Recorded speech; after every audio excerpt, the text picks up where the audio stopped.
Big boss season 7 ചൊല്ലി പ്രേക്ഷകർക്കിടയിൽ ചൂടേറിയ ചർച്ചകൾ നടന്നു വരുന്ന സമയമാണ്.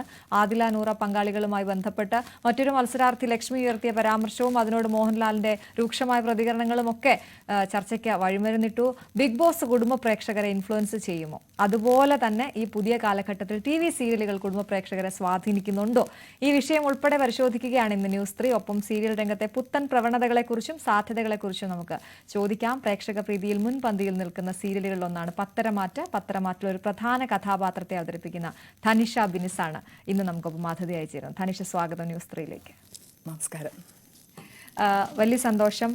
ഒപ്പം സീരിയലിനെ സംബന്ധിച്ച് ഇപ്പോൾ ഒരുപാട് കുടുംബ പ്രേക്ഷകരുണ്ട്. സീരിയലിന്റെ ഒരു യാത്രയിൽ വലിയ മാറ്റമൊക്കെ വന്ന കാലം കൂടിയാണിത്. പത്തരമാറ്റ് എങ്ങനെ പോകുന്നു മുന്നോട്ട്? വളരെ നന്നായിട്ട് പോകുന്നു. ഇപ്പോൾ നമ്പർ 1 സീരിയലാണ് നമ്മുടെ പത്തരമാറ്റ്.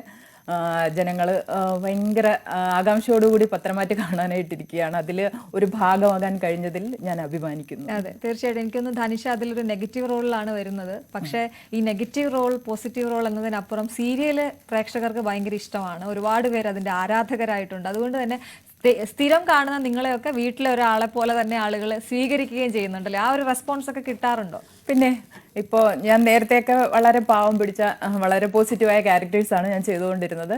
ഇപ്പോൾ ഈ നെഗറ്റീവ് ക്യാരക്ടർ ചെയ്യുമ്പോൾ ലൈവായിട്ട് നമുക്ക് അറിയാൻ പറ്റും അവരുടെ റെസ്പോൺസ്. സ്നേഹിച്ചവർ തന്നെ നമ്മളെ ചീത്ത പറയുകയും അങ്ങനെയൊക്കെ ചെയ്യുമ്പോഴത്തേക്ക്, പക്ഷെ ക്യാരക്ടർ എന്ന രീതിയിൽ അതെന്റെ വിജയമാണ്. അതുപോലെ ഓരോ ആർട്ടിസ്റ്റും അവർ ചെയ്യുന്ന വേഷത്തിൽ റെസ്പോൺസ് കറക്റ്റായിട്ട് കിട്ടുമ്പോൾ അത് അവരുടെ വിജയം തന്നെയാണ്. അതെ, ചില സമയത്ത് നമ്മൾ വിചാരിക്കും ചില സീരിയൽ ആർട്ടിസ്റ്റുകൾ, സിനി ആർട്ടിസ്റ്റുകളൊക്കെ അവരൊക്കെ ചിലപ്പോൾ നെഗറ്റീവ് റോൾ മാത്രമായിരിക്കും. കാരണം തുടർച്ചയായിട്ട് ഒരു സീരിയൽ നെഗറ്റീവ് റോൾ, അടുത്ത സീരിയൽ നെഗറ്റീവ് റോൾ, അപ്പോൾ അവർക്ക് അങ്ങനെ ഒരു ഫേസ് വരും. പക്ഷെ ധനിഷയുടെ കാര്യം പറയുകയാണെങ്കിൽ ഫ്ലെക്സിബിൾ ആയിട്ട് ചെയ്തുകൊണ്ടിരിക്കുകയാണ്. നേരത്തെ ഒരു പാവം സ്ത്രീ ആയിട്ട് അഭിനയിച്ചു, അതിനുശേഷം വരുമ്പോൾ വില്ലത്തി ഒരു ക്യാരക്ടറിലേക്ക് വരുന്നു. അതിനെ എങ്ങനെയാ കാണുന്നത്? അതാണ് സന്തോഷം. അതാണ് സന്തോഷം. എല്ലാം നമ്മൾ അല്ലാതൊരു പ്രൊഫഷനായിട്ട് നമ്മൾ തിരഞ്ഞെടുക്കുമ്പോൾ ആ പ്രൊഫഷൻ അതിൽ മാത്രമല്ലേ നമുക്ക് വർക്ക് ചെയ്യാൻ പറ്റൂ. ഇതിപ്പോ നമുക്ക് പല പല ക്യാരക്ടേഴ്സ്, പല പല രൂപഭാവങ്ങൾ, ഇതൊക്കെ വളരെ സന്തോഷകരമായ കാര്യം തന്നെയാണ്. എനിക്ക് തോന്നുന്നു ഈ സീരിയലിനകത്തെ ഇപ്പൊ സീരിയൽ കാണുന്നത് കൊണ്ട് തന്നെ സീരിയലിനുള്ളിലെ കാര്യങ്ങളൊക്കെ അറിയാൻ പ്രേക്ഷകർക്ക് എപ്പോഴും ഭയങ്കര താല്പര്യമായിരിക്കും. അപ്പൊ എപ്പോഴും എല്ലാവരും ചോദിക്കുന്ന ഒരു ചോദ്യമായിരിക്കും, ഒരുപാട് പേർക്ക് അറിയാത്തതുമായിരിക്കും, നിങ്ങളുടെ ഈ കോസ്റ്റ്യൂം ഒക്കെ നിങ്ങൾ തന്നെയാണോ വാങ്ങുന്നത്, അല്ലെങ്കിൽ അവര് തരുന്നതാണോ എന്നൊക്കെ. അപ്പൊ അതിനെ കുറിച്ചൊക്കെ ഒന്ന് പറയാമോ? നമ്മുടെ കോസ്റ്റ്യൂം ഓൺ കോസ്റ്റ്യൂമാണ്. എല്ലാവരും അവരവരുടെ. പിന്നെ കുറെയൊക്കെ വാങ്ങും, കുറെയൊക്കെ റിലേറ്റീവ്സിന്റെ കയ്യിൽ നിന്ന് എടുക്കും. പിന്നെ ആഭരണങ്ങളായാലും കിട്ടുന്ന പേയ്മെന്റിൽ 3/4 ഇതിനു വേണ്ടിയിട്ടാണ് ഞങ്ങൾ ചെലവഴിക്കുന്നത്. പക്ഷെ ഇത് നമ്മുടെ ഒരു സന്തോഷമാണ്. ഒരുപാട് ആളുകൾ ആഗ്രഹിക്കുന്നതല്ലേ ഇങ്ങനൊരു മേഖലയിൽ എത്തപ്പെടാൻ. നമുക്ക് എത്തപ്പെടാൻ കഴിഞ്ഞല്ലോ, അത് സന്തോഷം. ഓക്കെ, എങ്ങനെയായിരുന്നു ഈ അഭിനയ രംഗത്തേക്ക് വന്നത്? ഇപ്പൊ ഒരുപാട് വർഷങ്ങൾ പിന്നിട്ട് തിരിഞ്ഞു നോക്കുമ്പോൾ എന്താണ് തോന്നുന്നത്? ഇപ്പൊ പുതിയ ഒരുപാട് കുട്ടികൾ വരുന്നുണ്ട് സീരിയൽ രംഗത്തേക്കാണെങ്കിലും ഒക്കെ, സോഷ്യൽ മീഡിയയിൽ നിന്ന് വരുന്നവരുണ്ട്. ധാനിഷ എങ്ങനെയായിരുന്നു സീരിയൽ രംഗത്തേക്ക് എത്തിയത്? എനിക്ക് വളരെ കുട്ടിക്കാലം മുതലേ അഭിനയ രംഗത്തോട് വളരെ താല്പര്യമായിരുന്നു. ഞാൻ എഴുതുമായിരുന്നു, നാടകങ്ങൾ എഴുതി സ്കൂളിൽ അഭിനയിക്കുമായിരുന്നു. പക്ഷേ എൻ്റെ അമ്മ ഗവൺമെൻറ് എംപ്ലോയിയാണ്. അപ്പോൾ എൻ്റെ പപ്പ എനിക്ക് ഒരു 2-2.5 വയസ്സുള്ളപ്പോൾ മരിച്ചു. ആക്സിഡൻറ്റിൽ. പപ്പ പോലീസിലായിരുന്നു. പിന്നെ ഒരു ബ്രദറാണുള്ളത്. ഞങ്ങൾ തമ്മിൽ 2.5 വയസ്സിൻ്റെ വ്യത്യാസമേ ഉള്ളൂ. അപ്പോൾ അമ്മയ്ക്ക് ഞങ്ങളുടെ കാര്യങ്ങൾ നോക്കേണ്ടത് കൊണ്ട് ഇതിനൊക്കെ കൊണ്ട് നടക്കാനൊക്കെ ബുദ്ധിമുട്ടാണ്. ഞാൻ എല്ലാ പ്രോഗ്രാമിനും ചേരും, വൈകിട്ട് അടിയുമുണ്ട്. പിന്നെ 18 വയസ്സിൽ എൻ്റെ മാരേജ് കഴിഞ്ഞു. അപ്പോൾ എൻ്റെ ജാതകത്തിൽ അങ്ങനെ ഉണ്ടായിരുന്നു. അന്ന് കല്യാണം കഴിഞ്ഞില്ലെങ്കിൽ പിന്നെ 30 വയസ്സിലെന്ന്. അപ്പോൾ അതോടുകൂടി ആ ഒരു അഭിനയമോഹമൊക്കെ ഞാൻ അങ്ങ് ഒതുക്കി വെച്ചു. പിന്നെ മോനായി, അവൻ്റെ കാര്യങ്ങളായി. പിന്നീട് ഞങ്ങൾ ഹസ്ബൻഡ് എയർഫോഴ്സിലായിരുന്നു. പിന്നെ ഞങ്ങൾ നാട്ടിൽ പോസ്റ്റിംഗ് പുള്ളിക്ക് വന്ന സമയത്ത് ഞാൻ ഇതുപോലെ എൻ്റെ ആഗ്രഹം പറഞ്ഞു. അപ്പോൾ മംഗളത്തിൽ എൻ്റെ ഒരു കവർ ഫോട്ടോ വന്നു. അപ്പോൾ അത് വന്നപ്പോൾ പുള്ളി അഭിനയിച്ചോളാൻ പറഞ്ഞു. സ്ക്രീൻ ടച്ച് എന്ന് പറയുന്ന ഒരു സ്ഥാപനത്തിലാണ് ആദ്യമായിട്ട് രജിസ്റ്റർ ചെയ്യുന്നത്. അതുവഴി ഒറ്റക്കോലം എന്ന് പറയുന്ന ഒരു ഫിലിമിൽ ഞാൻ തുടക്കം കുറിച്ചു. പിന്നെ ഒരു കല്യാണം, കിണർ, പിന്നെ കേണി, അങ്ങനെ കുറച്ച് മൂവീസൊക്കെ ഞാൻ ചെയ്തു. ആഡ് ഫിലിം ചെയ്തു. കഴിഞ്ഞ വർഷത്തെ മലയാള മനോരമ കലണ്ടർ ആഡ് ഞാൻ ചെയ്തിരുന്നു. ഷോർട്ട് ഫിലിം 2 ഷോർട്ട് ഫിലിം ചെയ്തു. ഒരു നോക്ക് കാൻഡിഡ്. പിന്നീടാണ് ഞാൻ സീരിയലിലേക്ക് വന്നത്. എല്ലാവരും ഗുരുതുല്യനായിട്ട് പിന്നെ ബഹുമാനിക്കുന്ന KK രാജീവ് സാറിൻ്റെ തോന്നിയാശരങ്ങൾ എന്ന സീരിയലിലൂടെയാണ് ഞാൻ സീരിയൽ രംഗത്തേക്ക് വന്നത്. പിന്നെ തുടർന്ന് ഇങ്ങോട്ട് വന്നു. ഓക്കെ. അപ്പോൾ ഈ സീരിയലിലേക്ക് എത്തിക്കഴിയുമ്പോൾ നമ്മളിപ്പോൾ സിനിമയെക്കുറിച്ച് സംസാരിക്കുമ്പോൾ ഹേമ കമ്മിറ്റി റിപ്പോർട്ടിനെ കുറിച്ച് അടക്കം അല്ലെങ്കിൽ സ്ത്രീ സുരക്ഷയെക്കുറിച്ചൊക്കെ എപ്പോഴും നമ്മൾ സംസാരിക്കും. പ്രത്യേകിച്ച് നമ്മൾ ന്യൂസ് 3 അതൊക്കെ ഒരുപാട് ചർച്ച ചെയ്തതാണ്. സ്ത്രീകൾക്ക് വേണ്ടിയുള്ള ഈ ഒരു അരമണിക്കൂർ നമ്മൾ അത് ഒരുപാട് ചർച്ച ചെയ്തതാണ്. സീരിയലിലേക്ക് വരുമ്പോൾ എങ്ങനെയാണ് താങ്കൾ സീരിയൽ രംഗത്ത് ഇത്രയും കാലമായി പ്രവർത്തിക്കുന്ന ഒരാളെന്ന നിലയിൽ സ്ത്രീകൾ സുരക്ഷിതരാണോ? സ്ത്രീകൾ ഏത് മേഖല എടുത്താലും സ്ത്രീകൾ സുരക്ഷിതരാണെന്ന് നമുക്ക് ഉറപ്പ് പറയാൻ പറ്റുമോ? നമ്മൾ നോ പറയേണ്ടടുത്ത് നോ പറഞ്ഞു കഴിഞ്ഞാൽ നമുക്കൊരു അബദ്ധം ഉണ്ടാവുകയില്ല. അത് ഏത് രംഗത്തും അങ്ങനെ തന്നെയല്ലേ. എന്നെ സംബന്ധിച്ച് സ്ത്രീകൾ സുരക്ഷിതരാണ്. ഏത് രംഗത്തും അങ്ങനെ തന്നെയല്ലേ. നമ്മൾ നമ്മുടെ രക്ഷ നമ്മൾ സ്വയം നോക്കുക. അതാണ് ഞാൻ അതാണ് ചോദിക്കാൻ വന്നത്. താങ്കൾ പറയുന്നത് നമ്മുടെ രക്ഷ നമ്മുടെ കയ്യിൽ തന്നെയാണ് എന്നുള്ളതാണോ? പലയിടത്തും ഇപ്പം പല സിനിമാ സെറ്റിലൊക്കെ ഗുണ്ട ആ രീതിയിലുള്ള സെറ്റപ്പ് ഉണ്ട് എന്നൊക്കെയുള്ള വലിയ വാർത്തകളൊക്കെ വന്നതിന് ശേഷമാണ് ഈ ഹേമ കമ്മിറ്റി റിപ്പോർട്ട് അടക്കം അല്ലെങ്കിൽ അന്വേഷണം അടക്കം ഒക്കെ വന്നത്. അപ്പൊ സീരിയലിനെ സംബന്ധിച്ച് നമ്മൾ നോ പറയുന്നിടത്ത് അത് അവിടെ അവസാനിക്കുമോ? അങ്ങനെയാണോ പറയുന്നത്? അതെ, നമ്മൾ അവർക്ക് വേണ്ടെന്ന് വെക്കണോ? അങ്ങനെ ഒരു നമ്മുടെ ആരെങ്കിലും അങ്ങനെ മോശം ബിഹേവ് ചെയ്യുകയോ അല്ലെങ്കിൽ വേറെ എന്തെങ്കിലും രീതിയിൽ എന്തെങ്കിലും ചോദിക്കുകയാണെങ്കിൽ അത് വേണ്ടെന്ന് വെക്കുക. നമുക്ക് ദൈവം വിധിച്ചിട്ടുണ്ടെങ്കിൽ നമുക്കുള്ള ക്യാരക്ടേഴ്സ് നമ്മളെ തേടിയെത്തും. അങ്ങനെ വിശ്വസിക്കും. ഞാൻ അങ്ങനെയാണ് വിശ്വസിക്കുന്നത്. ധനുഷയ്ക്ക് അങ്ങനെ എന്തെങ്കിലും അനുഭവങ്ങൾ ഉണ്ടായിട്ടുണ്ടോ? നല്ല കഥാപാത്രങ്ങൾ വേണ്ടെന്ന് വെക്കേണ്ടി വന്നിട്ടുണ്ടോ? അങ്ങനെ അനുഭവങ്ങളൊന്നും ദൈവം സഹായിച്ച് എനിക്ക് ഉണ്ടായിട്ടില്ല. പിന്നെ അങ്ങനെ ഒരു അനുഭവം ഉണ്ടായാൽ ഞാൻ നോ പറയും. തീർച്ചയായിട്ടും. ഓക്കെ. വീണ്ടും സിനിമ സെറ്റിലേക്ക് വരുമ്പോൾ കണ്ടിട്ടുള്ളതൊക്കെ ഇപ്പോൾ ഈ സോഷ്യൽ മീഡിയയിൽ നിങ്ങൾ സീരിയൽ താരങ്ങളുടെ സോഷ്യൽ മീഡിയ എടുത്ത് നോക്കിക്കഴിഞ്ഞാൽ സിനിമാ സെറ്റിൽ ഇത് ഏത് ഫാമിലിയാണ് സ്വന്തം ഫാമിലി എന്ന് നമുക്ക് സംശയം തോന്നും. കാരണം കുടുംബം പോലെ തന്നെ ആകും നിങ്ങൾക്ക് അവിടെ സീരിയൽ സെറ്റിലേക്ക് എത്തുമ്പോൾ അല്ലേ. ഒരു കുറെ കാലം നീണ്ടു നിൽക്കുന്ന സീരിയലാണെങ്കിൽ അവിടത്തെക്കാട്ടിൽ കൂടുതൽ വീട്ടിലേക്കാട്ട് ചെലവഴിക്കുന്നത് ചിലപ്പോൾ ഇവർക്കൊപ്പമായിരിക്കും. എങ്ങനെയാണ് ആ സൗഹൃദങ്ങളെ കുറിച്ചൊക്കെ ഒന്ന് പറയാമോ? മാക്സിമം ഞങ്ങൾ കീപ്പ് ചെയ്യാറുണ്ട്. കുറച്ച് സൗഹൃദങ്ങൾ പിന്നെ കുറച്ച് വേറെ സീരിയൽസ് നമ്മൾ മാറുമ്പോഴത്തേക്ക് അത് കണ്ടിന്യൂ ചെയ്യാൻ പറ്റാറില്ല. എങ്കിലും നമ്മുടെ മനസ്സിന്റെ ഒരു കോണിലുണ്ട്. ഒരു വിളിയിൽ ആ ബന്ധം ചിലപ്പോൾ പുതുക്കാറുണ്ട്. എങ്കിലും നമ്മുടെ എല്ലാവരുടെയും മനസ്സിലുണ്ട്. നമ്മൾ കണ്ടിന്യൂ ചെയ്തു പോകുന്ന ബന്ധങ്ങളും ഉണ്ട്. പത്തരമാറ്റ സെറ്റ് ഭയങ്കര അടിപൊളിയാണ്. എല്ലാവരും ഭയങ്കര എൻജോയ് ചെയ്ത് ഒരു ഫാമിലി പോലെ പോവുകയാണ്. എല്ലാ സെറ്റും അങ്ങനെ തന്നെ. ഏറ്റവും കൂടുതൽ കൂട്ടാരുമായിട്ടാണ് സീരിയൽ രംഗത്ത്? സീരിയൽ എങ്ങനെ പത്തരമാറ്റിലാണ് ഞാൻ ചോദിക്കുന്ന മൊത്തത്തിലുള്ളതാണ്. ഇനി വഴക്കിടണ്ടെങ്കിലും ആരാണ് ഏറ്റവും ബെസ്റ്റ് ഫ്രണ്ട്, എല്ലാ കാര്യങ്ങളും പറയുന്ന, അഭിപ്രായങ്ങളൊക്കെ ചോദിക്കുന്ന? ആർട്ടിസ്റ്റുകളിൽ ജലജയായിട്ട് ഞാൻ ജലജയുടെ ക്യാരക്ടർ ചെയ്യുന്ന ആർട്ടിസ്റ്റുമായിട്ട് വളരെ കൂട്ടാണ്. എല്ലാവരുമായിട്ടും നല്ല കൂട്ടാണ്. പിന്നെ നായിക നയനയുടെ അമ്മയുമായിട്ട് ഞാൻ ഭയങ്കര ഫ്രണ്ട്ഷിപ്പാണ്. അവരുടെ ഫാമിലിയായിട്ടും എല്ലാവരുമായിട്ടും നല്ല ഫ്രണ്ട്ഷിപ്പാണ്. അപ്പൊ അതിൽ എല്ലാവരുമായിട്ടും നല്ല ഫ്രണ്ട്ഷിപ്പാണ്. ജലജയായിട്ട് കുറച്ച് കൂടുതൽ അടുപ്പമുണ്ട്. ശരി.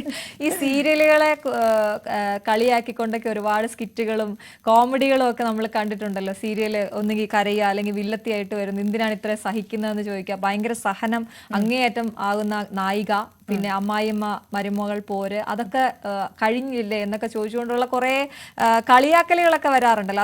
അതിനോടൊക്കെ എങ്ങനെയാണ് പ്രതികരിക്കുന്നത്? എനിക്ക് തോന്നുന്നു ബിഗ് ബോസ് പോലെ തന്നെ ഒരുപാട് പേര് കാണുന്ന ഷോയാണ്, പക്ഷെ കണ്ടിട്ട് അവർ കുറ്റവും പറയും. പക്ഷേ സമൂഹത്തിൽ ഇതിനേക്കാളും ക്രൂരകൃത്യങ്ങൾ നടക്കുന്നില്ലേ? ഇത് ഒരു കൂട്ടം ആളുകളുടെ വരുമാന മാർഗമാണ്. അത് കുടുംബ പ്രേക്ഷകരെ എൻജോയ് ചെയ്യിക്കാൻ വേണ്ടിയിട്ടുള്ള ഒരു കലാരൂപമാണ്. ഇത് ജീവിതത്തിൽ ഒറ്റപ്പെട്ട ഒരുപാട് അമ്മമാര് ഈ 6:30 തൊട്ട് 10:30 വരെ ഇതിനു വേണ്ടി കാത്തിരിക്കുകയാണ്. അവരുടെ ഏകാന്തത ഒരു പരിധിവരെ മാറ്റാൻ ഇതും ഒരു കാരണമാണ്. ആളുകൾക്ക് മനസ്സിന് സന്തോഷം തരുന്ന ഒരു കാര്യമാണ്. എല്ലാ കാര്യങ്ങളിലും നല്ലതും ചീത്തയും ഇല്ലേ? നല്ലതിനെ സ്വീകരിക്കുക, തിന്മയെ തള്ളിക്കളയുക. അതിനുള്ള ബുദ്ധി പ്രേക്ഷകർക്കുണ്ടെന്നാണ് എന്റെ വിശ്വാസം. അങ്ങനെയാണെങ്കിൽ നമ്മൾ ചെറിയ കുട്ടികളെയൊക്കെ സീരിയൽ കാണുന്നതിനെ കുറിച്ച് എന്താണ് അഭിപ്രായം? ചെറിയ കുട്ടി, നമ്മളിപ്പോ ഒരു ഏജ് വെച്ചിട്ടാണല്ലോ സാധാരണ നമ്മൾ സിനിമ കാണിക്കുന്നത്, 16+, 18+ എന്നൊക്കെ പറഞ്ഞിട്ട്. അപ്പോൾ സീരിയൽ ആണെങ്കിൽ നമ്മൾ ഈ കുഞ്ഞുങ്ങളൊക്കെ അങ്ങോട്ടും ഇങ്ങോട്ടൊക്കെ പോകുമ്പോൾ അവർക്ക് കൃത്യമായിട്ട് നിങ്ങളുടെ ക്യാരക്ടേഴ്സിനൊക്കെ അറിയായിരിക്കും. നമ്മളെക്കാൾ ചിലപ്പോൾ അറിയാം, കാണുന്ന പോലും ഉണ്ടാവില്ല, പക്ഷെ അറിയായിരിക്കും. അപ്പൊ അവരെയും സ്വാധീനിക്കുന്ന ഒന്നാണ് സീരിയൽ. അപ്പൊ അതിനെ കുറിച്ച് എന്താ പറയാനുള്ളത്? സ്വാധീനിക്കുന്നതെന്ന് വെച്ചാൽ നമ്മളിപ്പോ എവിടെയെങ്കിലും പോയി കഴിഞ്ഞു കഴിഞ്ഞാൽ കൊച്ചുകുട്ടികൾ ചിലപ്പോൾ എന്റെ അനാമിക, എന്റെ മോളായിട്ട് ഗ്രീഷ്മയാണ് അഭിനയിക്കുന്നത്. ഞങ്ങളും ഭയങ്കര ക്ലോസ് ആണ്, ഞാൻ വിട്ടുപോയി പറയാൻ. പിന്നെ അപ്പൊ അനാമിക എന്നാണ് എന്റെ ഗ്രീഷ്മയുടെ ക്യാരക്ടർ. എന്റെ മകളാണ് അതില്. അപ്പൊ അനാമികയുടെ അമ്മ രേവതി എന്നൊക്കെ പറഞ്ഞ് കൊച്ചു കുട്ടികൾ വരാറുണ്ട്. അപ്പൊ കുട്ടികളെ സ്വാധീനിക്കുന്നെന്ന് പറഞ്ഞു കഴിഞ്ഞാൽ നമ്മുടെ വീട്ടില് ചെറുപ്പം തൊട്ടേ ആ കുട്ടികളെ അത് പറഞ്ഞ് മനസ്സിലാക്കണം. ഇത് സീരിയലാണ്, ഇതൊരു യാഥാർത്ഥ്യമല്ല, ഒരു എന്റർടൈൻമെന്റ് ആണ്. ആ രീതിയിൽ പറഞ്ഞ് മനസ്സിലാക്കി കഴിഞ്ഞാൽ കുട്ടികളെ അത് സ്വാധീനിക്കില്ല എന്നാണ് എന്റെ വിശ്വാസം. എങ്ങനെയാണ് താങ്കൾ ധനുഷ വീട്ടിലിരിക്കുമ്പോൾ എന്തൊക്കെയാണ് എന്റർടൈൻമെന്റ്? അഭിനയിച്ച സീരിയലുകളുടെ ആ സംഭവങ്ങളൊക്കെ എടുത്തൊന്ന് കാണുമോ? സ്വന്തമായിട്ട് വിലയിരുത്തലൊക്കെ ഉണ്ടാവാറുണ്ടോ? ഞാൻ നോക്കാറുണ്ട്. പിന്നെ വീട്ടില് ജോലിയുണ്ട്, ക്ലീനിങ് അങ്ങനെയൊക്കെ കാര്യങ്ങളുമായിട്ട് ഞാൻ മുമ്പോട്ട് പോകും. പിന്നെ ഞാൻ എല്ലാവരെയും ഒബ്സർവ് ചെയ്യാറുണ്ട്. ഫസ്റ്റ് ഞാൻ സിനിമ ചെയ്തപ്പോൾ അതിലെ രഘു സാർ എന്ന് പറഞ്ഞ ഒരു സാറാണ് എൻ്റെ അസോസിയേറ്റ് ആയിരുന്നത്. അപ്പോൾ ആ സാറ് അതുപോലെ എനിക്ക് നല്ല വേഷപ്പകർച്ച ഉണ്ടെന്നും ആളുകൾ പറയാറുണ്ട്. അപ്പോൾ രഘു സാർ എൻ്റെ തലയിൽ കൈവച്ചിട്ട്, അന്ന് എനിക്ക് അഭിനയത്തിൻ്റെ ബാലപാഠങ്ങൾ തുടങ്ങുന്നതേ ഉള്ളൂ, അത്രയ്ക്കൊന്നും അറിയില്ല. കൈവച്ചിട്ട് മോളെ നിനക്ക് നല്ല വേഷപ്പകർച്ചയുണ്ട് എന്ന് വെച്ചാൽ ഞാൻ ക്യാരക്ടർ രൂപത്തിൽ നിന്ന് മാറി എൻ്റെ യഥാർത്ഥ കോസ്റ്റ്യൂമിൽ വന്നപ്പോൾ എൻ്റെ കൂടെ അഭിനയിച്ചവർക്ക് പോലും എന്നെ മനസ്സിലായില്ലായിരുന്നു. അപ്പോൾ അങ്ങനെ എന്നെ അനുഗ്രഹിക്കുകയൊക്കെ ചെയ്തു. അതൊക്കെ അങ്ങനെ ഓർക്കാറുണ്ട്. പിന്നെ ന്യൂസ് കാണാറുണ്ട്, പിന്നെ റീൽസ്, അങ്ങനെയൊക്കെ എന്റെ സമയങ്ങൾ. ബിഗ് ബോസ് കാണാറുണ്ടോ? ബിഗ് ബോസ് പിന്നെ എല്ലാ സീസണും കാണാറുണ്ട്. ഇപ്രാവശ്യത്തെ ബിഗ് ബോസിന്റെ പ്രൊഡ്യൂസർ എന്റെ റിലേറ്റീവ്, എന്റെ ക്ലോസ് റിലേറ്റീവും കൂടെയാണ്. ഇത്തവണത്തെ ബിഗ് ബോസിനെ കുറിച്ച് എന്താണ് അഭിപ്രായം? അവിടെ ആദിലയും നൂറയും ഇങ്ങനെ തകർക്കുകയാണ് ഒരു വശത്ത്, പക്ഷെ മറുവശത്ത് അവരെ അംഗീകരിക്കാൻ കഴിയില്ല എന്ന് പറഞ്ഞുകൊണ്ട് ഒരു വിഭാഗം ഇങ്ങനെ നിൽക്കുകയാണ് വാളെടുത്ത്. എന്താണ് അതിനെ കുറിച്ചുള്ള അഭിപ്രായം? ഏത് പക്ഷക്കാരിയാണ്? അല്ല, എനിക്ക് രണ്ട് പക്ഷത്തെ കുറിച്ച് സംസാരിക്കാനുണ്ട്. കാരണം നമുക്ക് എല്ലാ ജീവജാലങ്ങൾക്കും ഈ ഭൂമിയിൽ ജീവിക്കാനുള്ള ഒരു അവകാശമുണ്ട്. മനുഷ്യൻ അതിൽ നിന്ന് വിവേക ബുദ്ധി കൊണ്ട് വേറിട്ട് നിൽക്കുന്നു. ഇപ്പോൾ ആദില, നൂറ അവര് അറിഞ്ഞുകൊണ്ട് അങ്ങനെ ആയതല്ലല്ലോ. അവരുടെ ഹോർമോൺ ചേഞ്ചസ് കൊണ്ടും അതെല്ലാം ദൈവത്തിന്റെ ഒരു സൃഷ്ടി തന്നെയാണ്. അവർക്കും ഈ ഭൂമിയിൽ ജീവിക്കാനുള്ള അവകാശമുണ്ട്. അപ്പോൾ അവര് വളരെ വെൽ എഡ്യൂക്കേറ്റഡ് ആയ കുട്ടികളാണ്, സ്വന്തം കാലിൽ നിൽക്കുന്നവരാണ്. അവരുടെ പാട്ടിൽ വിടും, അവർ ജീവിക്കട്ടെ, നമുക്ക് ദ്രോഹമൊന്നും അവർ ചെയ്യുന്നില്ലല്ലോ. പിന്നെ ലക്ഷ്മി പറഞ്ഞ ഒരു കാര്യം, വീട്ടിൽ കയറ്റാൻ കൊള്ളാത്തവർ, അത് പറയാനുള്ള ഒരു റൈറ്റും ലക്ഷ്മിക്കില്ല. പക്ഷെ അതിന്റെ വേറൊരു സൈഡും ഉണ്ട്.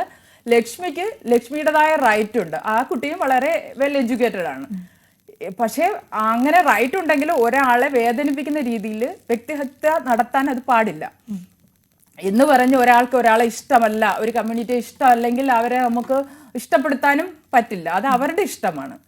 അപ്പോൾ പിന്നെ ഇപ്പോൾ ഇങ്ങനെ ഒരു പരാമർശം ഉണ്ടായി. നമ്മുടെ ബഹുമാനപ്പെട്ട ലാലേട്ടൻ വരെ നൂറയുടെയും അതിലയുടെയും സൈഡിൽ നിന്നും അവരെ സ്നേഹിക്കുന്ന ഒരുപാട് പേരുമുണ്ട്. അതേപോലെ നമ്മുടെ കുടുംബ ബന്ധങ്ങളിൽ നമ്മൾ പിന്തുടർന്നു വരുന്ന ഒരു രീതി ഉണ്ടല്ലോ. അപ്പൊ അതിൽ നിന്ന് വ്യത്യസ്തമായിട്ട് വരുമ്പോൾ എനിക്ക് തോന്നുന്നു ധനുഷ രണ്ടിടത്തും ഉണ്ട് പ്രീതിപ്പെടുത്തിക്കൊണ്ടുള്ള ഒരു സംസാരമാണ്. അതെ, കാരണം ഹാഷ്ടാഗ് ആദിലേക്ക് നൂറയ്ക്കും ഒപ്പം ആയിരിക്കും അല്ല, അങ്ങനല്ല. ഞാനിത് കാണുന്നതാണ്, ലൈവും കാണാൻ പറ്റുന്നിടത്തോളം ഞാൻ ലൈവ് കാണും, എപ്പിസോഡും കാണുന്നതാണ്. അപ്പോ ഞാൻ മാറി നിന്ന് രണ്ടുപേരുടെ സൈഡിൽ നിന്ന് ചിന്തിച്ചപ്പോൾ എനിക്ക് തോന്നി. പിന്നെ അതിന്റെ അത് ഭയങ്കര മെന്റൽ പ്രഷർ അല്ലേ. അപ്പം ലക്ഷ്മിക്ക് കൈവിട്ട് പോയതായിരിക്കാം. അല്ല, കൈവിട്ട് പോയതാണെങ്കിൽ ആ സമയത്ത് ശ്രീ മോഹൻലാൽ ചോദിക്കുമ്പോ അങ്ങനെയല്ല, എനിക്കൊരു പറ്റിപ്പോയി, എനിക്ക് ആ സമയത്ത് തോന്നിയാണെന്ന് പറയേണ്ടതിന് പകരം അപ്പോഴും ഞാൻ അതിനെ നോർമലൈസ് ചെയ്യാൻ ഉദ്ദേശിക്കുന്നില്ല എന്നാണല്ലോ പറഞ്ഞത്. പുള്ളിക്കാരുടെ മൈൻഡ് സെറ്റ് അങ്ങനെയാണ്. അപ്പം പരമ്പരാഗതമായിട്ട് നമുക്കൊരു ജീവിതശൈലി ഉണ്ടല്ലോ. അപ്പൊ അതിൽ നിന്ന് മാറി ചിന്തിക്കാനുള്ള ബുദ്ധിമുട്ടായിരിക്കാം. പക്ഷെ അത് ആ കുട്ടിയുടെ വ്യക്തി സ്വാതന്ത്ര്യമാണ്. പക്ഷേ വീട്ടിൽ കയറ്റാൻ കൊള്ളില്ല ആ പ്രസ്താവന, അത് ലക്ഷ്മി മാപ്പ് പറയേണ്ട കാര്യം തന്നെയാണ്. എല്ലാ ജീവികൾക്കും, എല്ലാ മനുഷ്യർക്കും, എല്ലാവർക്കും നമുക്ക് ഈ ഭൂമിയിൽ ജീവിക്കാനുള്ള അവകാശമുണ്ട്. അപ്പം വീട്ടിൽ കയറ്റാൻ കൊള്ളില്ല എന്ന് പറഞ്ഞത് എനിക്ക് വ്യക്തിപരമായി ഇഷ്ടപ്പെട്ടിട്ട്. ഈ സെറ്റിൽ പോയിട്ട് ഇതിനെ കുറിച്ചൊക്കെ സംസാരിക്കാറുണ്ടോ എല്ലാവരുമായിട്ട്? ഞങ്ങൾ ആർമികൾ തമ്മിലുള്ള ഏറ്റുമുട്ടലൊക്കെ ഉണ്ട്. ഇപ്പൊ പലയിടത്തും കാണുന്നതാണ് ബിഗ് ബോസ് ആർമികൾ തമ്മിലുള്ള ഏറ്റുമുട്ടൽ. അത് വളരെ ശക്തമായിട്ട് നടക്കണം. അവിടെ ഉണ്ടോ അത് സീരിയൽ സെറ്റിൽ? ഇല്ല, എല്ലാവരും ആരോഗ്യപരമായിട്ട്. പിന്നെ സമയമില്ല നമുക്ക്. പിന്നെ ഷെഡ്യൂള് ഇങ്ങനെ ടേക്കുകൾ ഇങ്ങനെ എടുത്തോണ്ടിരിക്കുകയല്ലേ. അപ്പൊ നമുക്ക് അതിനുള്ള സമയമില്ല. ഡ്രസ്സ് മാറണം, ഒരുങ്ങണം, ആഭരണങ്ങൾ ധരിക്കണം. അതിന്റെ ഇടയ്ക്കൊന്നും നമുക്ക് അതിനുള്ള സമയം കിട്ടാറില്ല. സ്വന്തമായിട്ടാണോ അതോ അവിടെ മേക്കപ്പ് ആർട്ടിസ്റ്റ് ഉണ്ടോ? ഉണ്ട്, മേക്കപ്പ്മാൻ ഉണ്ട്. പക്ഷെ നമുക്ക് വേണമെങ്കിൽ സ്വന്തമായിട്ട് ചെയ്യാം. ഞങ്ങൾ കുറച്ചുപേര് സ്വന്തമായിട്ടാണ് ചെയ്യുന്നത്.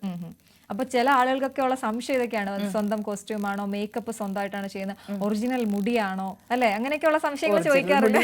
ഞങ്ങള് ഇപ്പൊ ഇതിപ്പോ ഒറിജിനൽ ആണ്, എക്സ്റ്റൻഷനും വെക്കാറുണ്ട്, അങ്ങനെ അഭിനയിക്കാറുണ്ട്. നിങ്ങളുടെ ഷെഡ്യൂൾ, ഈ ഓരോ സീരിയലിന്റെ ഷെഡ്യൂളിനെ കുറിച്ച് സംസാരിക്കുമ്പോൾ ഒരു ചിലപ്പോൾ നമ്മൾ കാണുന്നത് ഒരു ചാനലില് ധനുഷയെ ഒരു കഥാപാത്രമായി കണ്ട് വേറൊരു ചാനലിലേക്ക് പോകുമ്പോൾ അവിടെ വേറൊരു കഥാപാത്രമായി അഭിനയിക്കും. അങ്ങനെ എന്തെങ്കിലും റൂൾസോ റെഗുലേഷൻസോ എന്തെങ്കിലും ഉണ്ടോ? ഒരു ചാനലിൽ ആ സീരിയൽ തീരുന്നിടം വരെ ഒരു വർക്ക് ആ ചാനലിന്റെ വർക്ക് മാത്രമേ ചെയ്യാൻ പറ്റൂ. വേറെ ചാനലിൽ ചെയ്യാം, പക്ഷെ നമുക്കൊരു ഡേറ്റ് ഉണ്ട്. ഇപ്പം പത്രമാറ്റിലെ ഡേറ്റ് 15 to 30 ആണ്. അപ്പോൾ അത് ഡേറ്റ്, അപ്പോൾ ഏഷ്യാനെറ്റാണ് ഇപ്പോൾ ഞാൻ ചെയ്തുകൊണ്ടിരിക്കുന്നത്, വേറെ ഇപ്പം ചെയ്തിട്ടില്ല. ഇനി 1-2 പ്രോജക്റ്റ് വന്നിട്ടുണ്ട്. അപ്പം നമുക്ക് തരുന്ന ഡേറ്റിൽ ഡേറ്റ് ക്ലാഷ് ആവാതെ വേറെ വർക്ക് ചെയ്യാൻ പറ്റും. പക്ഷെ ഒരു ചാനലിന്റെ ഒരു വർക്ക് ഒരു അറ്റ് എ ടൈം ചെയ്യാൻ പറ്റും. ഓക്കെ. അപ്പോൾ ഈ നിങ്ങളുടെ സ്ക്രിപ്റ്റ് പലർക്കും ഉള്ളൊരു സംശയമാണ്, ഈ അടുത്ത ഇപ്പം സീരിയൽ കൊണ്ട് നിർത്തുന്നത് വളരെ നിർണായകമായ ഒരു ഘട്ടത്തിലായിരിക്കുമല്ലോ. താലി എടുത്ത് ഇങ്ങനെ വെക്കുന്നു, അപ്പോൾ കല്യാണം കഴിക്കുമോ ഇല്ലയോ എന്നൊക്കെയുള്ള സംശയം ഉണ്ടാകും. നാളെ നമ്മൾ ആ എപ്പിസോഡ് കണ്ടാലേ നമുക്ക് അറിയാൻ പറ്റുള്ളൂ. നിങ്ങൾക്ക് ഈ സീരിയലിന്റെ ക്ലൈമാക്സ് അറിയാൻ പറ്റുമോ? എപ്പോഴില്ല. നമുക്ക് അവിടെ ചെന്ന് കഴിയുമ്പോൾ സീൻസ് തരും, നമുക്ക് വാട്സപ്പ് ചെയ്ത് തരും. നമ്മളത് പഠിച്ച് മനസ്സിലാക്കിയിട്ടാണ് ക്യാമറയ്ക്ക് മുമ്പിൽ എത്തുന്നത്. അതായത് പത്തരമാറ്റിന്റെ ക്ലൈമാക്സ് താങ്കൾക്ക് അറിയില്ല? ഇല്ല ഇല്ല. എന്താവും? റൈറ്റർക്ക് മാത്രമേ ഒരു പിടിയില്ല. ഇപ്പൊ ഞങ്ങള് വളരെ സംഘർഷപരമായ ഒരു അവസ്ഥയിലോട്ട് എത്തിയിരിക്കുകയാണ്. ഞങ്ങള് അനന്തപുരി തറവാട്ടിലെ രണ്ടാമത്തെ മകന്റെ മകനാണ് എന്റെ മകൾ അനാമിക എന്ന ക്യാരക്ടർ വിവാഹം ചെയ്തിരിക്കുന്നത്. ഞങ്ങൾ കുറച്ച് തട്ടിപ്പും വെട്ടിപ്പും ഒക്കെ ആയിട്ട് ഇങ്ങനെ പോകുന്ന ക്യാരക്ടേഴ്സ് ആണ്. മൊത്തത്തിൽ ദുഷ്ട കഥാപാത്രം. മൊത്തത്തിൽ ദുഷ്ട. ഞങ്ങൾക്ക് പൈസ മാത്രം മതി, ഞങ്ങൾക്ക് ആരോട് സ്നേഹമില്ല. അപ്പൊ എല്ലാ കള്ളങ്ങളും പിടിച്ച് അപ്പൊ മൂർത്തിയും ഭാര്യയും ഞങ്ങളെ ആ വീട്ടിൽ നിന്ന് ഇറക്കി വിട്ടിരിക്കുകയാണ്. സംഘർഷഭരിതമായ ഒരുപാട് മുഹൂർത്തങ്ങൾ ഇനി ഉണ്ടാവാൻ ചാൻസ് ഉണ്ടെന്നാണ് തോന്നുന്നത്. ഞങ്ങളെ അങ്ങനെ ഇറക്കി വിട്ടാൽ ഞങ്ങൾ അങ്ങനെ വെറും കൈയോടെ ഇരിക്കില്ലല്ലോ. ശരി. എന്തെങ്കിലുമൊക്കെ ഇപ്പൊ ഈ പറയുന്ന തരുന്ന സ്ക്രിപ്റ്റിനപ്പുറത്തേക്ക് ഇംപ്രൊവൈസ് ചെയ്യാനൊക്കെ ശ്രമിക്കാറുണ്ടോ തനിഷ? അതിനെന്തെങ്കിലുമൊക്കെ അപ്രിസിയേഷൻ ഒക്കെ കിട്ടിയിട്ടുണ്ടോ? ആ കൊള്ളാം, അത് കൊള്ളായിരുന്നു എന്നൊക്കെ ഏതെങ്കിലും ഡയറക്ടേഴ്സ് പറഞ്ഞിട്ടുണ്ടോ? ഇടയ്ക്കൊക്കെ പറയാറുണ്ട്. സി കേരളത്തിലൊക്കെ നല്ല അപ്രിസിയേഷൻ കിട്ടുമായിരുന്നു. ഇവിടെയും സാറ് പറയാം, നമുക്ക് ഇടയ്ക്കൊക്കെ കയ്യിൽ നിന്നൊക്കെ ഇട്ട് കഴിഞ്ഞാൽ സമ്മതിക്കാറുണ്ട്. ഷൈജു സുകേഷ് ആണ് ഞങ്ങളുടെ ഡയറക്ടർ. ഫുള്ളായിട്ടുള്ള ഒരു സ്വാതന്ത്ര്യം പുള്ളി തന്നിട്ടുണ്ട്. ഫുള്ള് കിട്ടില്ല, നമുക്ക് ഇടയ്ക്ക് എന്തെങ്കിലും ഒക്കെ ചെയ്യാൻ പറ്റും. അതുപോലെ തന്നെ പിന്നെ എല്ലാ ആർട്ടിസ്റ്റിനും അങ്ങനെയൊക്കെ ചെയ്യാൻ പറ്റും. രമേഷ് ബാബു സാറാണ് ഞങ്ങളുടെ പ്രൊഡ്യൂസർ. ജോസ് പേരൂർക്കറ കൺട്രോളറാണ് എന്നെ ആ സീരിയലിലേക്ക് വിളിച്ചത്. ഓക്കെ. വീട്ടിലെ കുടുംബത്തിലെ ഏറ്റവും വിമർശിക്കുന്നത് ആരാണ്? ഏറ്റവും കൂടുതൽ സപ്പോർട്ട് ചെയ്യുന്നത് ആരാണ്? വിമർശിക്കുന്ന ഹസ്ബൻഡും മോനും വിമർശിക്കാറുണ്ട്. സപ്പോർട്ട് ചെയ്യുന്ന മരുമകളാണ്. എന്റെ മോന്റെ വിവാഹം കഴിഞ്ഞു. ഞെട്ടിയോ? പ്രേക്ഷകർക്ക് അറിയോന്നറിയില്ല, ഞാൻ ഞെട്ടി. കഴിഞ്ഞ ഡിസംബറിലായിരുന്നു. മരുമകൾ നല്ല സപ്പോർട്ടാണ്. അത്രയും വലിയ മകനുണ്ട് ധനുഷിക്ക്. 18 ഇയേഴ്സിലായിരുന്നു എന്റെ മാരേജ്. ബാക്കി ഊഹിച്ചു. ശരി ശരി. അപ്പൊ മരുമകളാണ് സപ്പോർട്ട് ചെയ്യുന്നത്? മരുമകൾ എല്ലാത്തിനും സപ്പോർട്ടാണ്. ഞാൻ റീൽസ് ഒക്കെ ചെയ്യുമ്പോ വീഡിയോ എടുത്ത് തരും. അമ്മ അങ്ങനെ ചെയ്യണം, എനിക്ക് കുറെ എന്താ പറയുന്ന ഉപദേശങ്ങളൊക്കെ തരാറുണ്ട്. ഇപ്പൊ ഇങ്ങോട്ട് വന്നപ്പോഴും ഉപദേശമൊക്കെ എന്തായിരുന്നു ആ ഉപദേശം? അമ്മ ഒരുപാട് സ്പീഡിൽ സംസാരിക്കരുത്, ഡൗൺ ടു എർത്ത് ആയിട്ട് സംസാരിക്കണം, ഡൗൺ ടു എർത്ത് ആയിരിക്കണം എന്ന് പറഞ്ഞ. അതെ അതെ. അപ്പൊ സാധാരണ സീരിയലിൽ അമ്മായിമ്മ മരുമോള് ഭയങ്കര ക്ലാഷ് ആണ്, നിങ്ങളുടെ അവിടെ ഭയങ്കര സ്നേഹമാണോ? നമ്മള് സ്നേഹമാണ്. കാരണം എന്താ വെച്ചാൽ ഞാനും മോനും തമ്മിൽ ഭയങ്കര ഫ്രണ്ട്ഷിപ്പാണ്. എന്ത് കാര്യം, ലോകത്തിലുള്ള എന്ത് കാര്യം ഞങ്ങൾ സംസാരിക്കും. മോനാണെങ്കിൽ അമ്മ എന്ന് വിളിക്കുന്നതിനേക്കാൾ എടി പെണ്ണെ അങ്ങനെയൊക്കെയാണ് വിളിക്കുന്നത്. അപ്പൊ എനിക്കത് അങ്ങനെ അതെനിക്ക് വിഷമമായിട്ടൊന്നും ഫീൽ ചെയ്യത്തില്ല, ഞാനത് എൻജോയ് ചെയ്യുകയാണ്. അപ്പൊ അതുപോലെ തന്നെ മരുമകളും വന്നു കഴിഞ്ഞപ്പോഴത്തേക്കും ഞങ്ങൾ എല്ലാരും കൂടെ. ഹസ്ബൻഡ് കുറച്ച് ഗൗരവക്കാരനാണ്. ആണോ? ഓ ശരി. ബുദ്ധിജീവി ടൈപ്പാണ്. സോഷ്യൽ മീഡിയ ഇഷ്ടമാണ്. ഇപ്പൊ ഒരുപാട് റീൽസ് ഒക്കെ ചെയ്യുന്നുണ്ടോ? റീൽസ് ഒക്കെ ചെയ്യാറുണ്ട്. ആരൊക്കെ ആയിട്ടാണ്? വീട്ടിലാണോ അതോ സീരിയലിൽ ചെല്ലുമ്പോഴത്തേക്ക് ഇപ്പൊ കുറവാണ്. ഞാൻ സീ കേരളം ചെയ്തപ്പോ എന്റെ മോനായിട്ട് അഭിനയിച്ചിരുന്ന കുട്ടിയായിട്ട് റീൽസ് ചെയ്യുമായിരുന്നു. ഏറ്റവും പെട്ടെന്ന് ചോദിച്ചാൽ ഏറ്റവും മറക്കാനാകാത്ത ഒരു നിമിഷം സീരിയലിൽ അഭിനയിച്ചതിന് ശേഷം ജീവിതത്തിൽ കിട്ടിയ ഒരു നിമിഷം പെട്ടെന്നൊന്ന് പറയാമോ? പ്രേക്ഷകരെന്നെ തിരിച്ചറിയുന്നതാണ്. എന്റെ ഹസ്ബൻഡ് ഒരിക്കലും എന്നെ ഫസ്റ്റ് തുടക്ക സമയത്തില് ഇവളെന്ത് ഇന്നും ആകാൻ പോകുന്നില്ല, ഇച്ചിരി അഭിനയിച്ചിട്ട് അവൾക്ക് ആശ തീർന്നെങ്കിൽ തിരിച്ചു വരും എന്നുള്ള ഇതായിരുന്നു. അപ്പൊ പുള്ളി എപ്പോഴും പറയുന്ന പ്രൂവ് ചെയ്യുന്നതായിരുന്നു. അപ്പൊ ഞാനിപ്പോ ദൈവത്തിന്റെ സഹായം കൊണ്ട് ഒരുപാട് ഉയരത്തിലും എത്തിയില്ല, ആളുകൾ അറിയുന്ന പരുവത്തിലെത്തിയിട്ടുണ്ട്. പക്ഷെ ഇപ്പൊ പുള്ളി എന്നെ അംഗീകരിക്കുന്നുണ്ട്. അപ്പോൾ ഞങ്ങൾ പുറത്തെത്തുമ്പോൾ ലുലുവിലോ എവിടെയെങ്കിലും ഒക്കെ വെച്ച് ആളുകൾ ഓടി വന്ന് എന്റെ കൂടെ നിന്ന് ഫോട്ടോസ് എടുക്കുക ഒക്കെ ചെയ്യുമ്പോൾ പുള്ളി അത് ആസ്വദിക്കുന്നുണ്ട്. അപ്പൊ ഇങ്ങനെ ഒന്ന് നോക്കാറുണ്ടോ? പുള്ളി അത് എൻജോയ് ചെയ്യുന്നുണ്ട് വന്നിട്ട്. ശരി ശരി ശരി. അപ്പൊ എന്തായാലും സന്തോഷം ധനുഷ. ഒരുപാട് മുന്നോട്ട് പോകാൻ കഴിയട്ടെ. നല്ല നല്ല സിനിമകൾ, നല്ല നല്ല കഥാപാത്രങ്ങൾ ധനുഷയെ തേടിയെത്തട്ടെ. താങ്ക് യു സോ മച്ച് ഞങ്ങൾക്ക് അതിഥിയായി എത്തിയത്.